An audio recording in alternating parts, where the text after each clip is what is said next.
kalian sadar gak sih, akhir-akhir ini tuh banyak banget masalah yang menyangkut UUD RI 1945, kayak misalnya UU Cipta Kerja, MK, dan sebagainya. Banyak banget. Udah 45, apalagi tuh, bikin pusing aja. Lah emangnya kenapa? Bukannya itu udah final ya dari zaman dulu? Nah itu dia, justru UUD 1945 itu udah beberapa kali diubah tahu dari pasca reformasi. Nah karena reformasi itu sendiri kalau nggak salah. Nah jadi tahun 1998 itu krusial banget. Indonesia lagi krisis ekonomi, banyak pejabat yang korupsi, jadi rakyatnya capek sendiri. Bahkan waktu itu kalau nggak salah sampai Presiden Soeharto diturunin.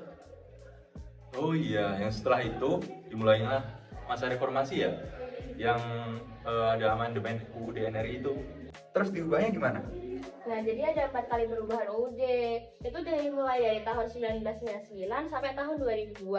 Tujuannya tuh ada banyak. Kalau nggak salah tuh untuk memperkuat demokrasi, hak asasi manusia, sistem presidensial, pembagian kekuasaan, sampai otonomi daerah.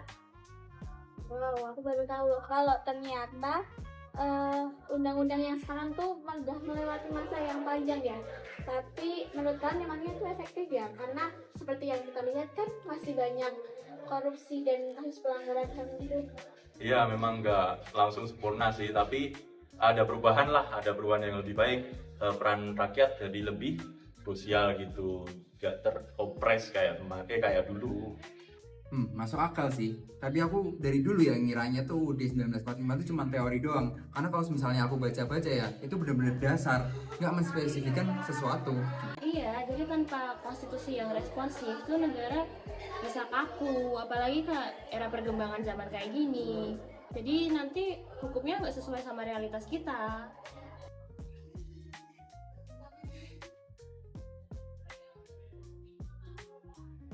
Jadi sebagai generasi muda kita tuh punya peran loh buat jaga dan kawal perubahan itu ya. Jadi bukan cuma teriak-teriak reformasi gitu, tapi ngerti juga isi konstitusinya. Nah, dan jangan lupa setelah ini kita yang akan melanjutkan estafet bangsa ini. Perubahan bukan sekedar sejarah, tapi juga tanggung jawab. Kita mungkin berbeda pendapat, tapi kita sepakat. Konstitusi harus hidup, harus menjawab zaman, dan kita harus menjaganya.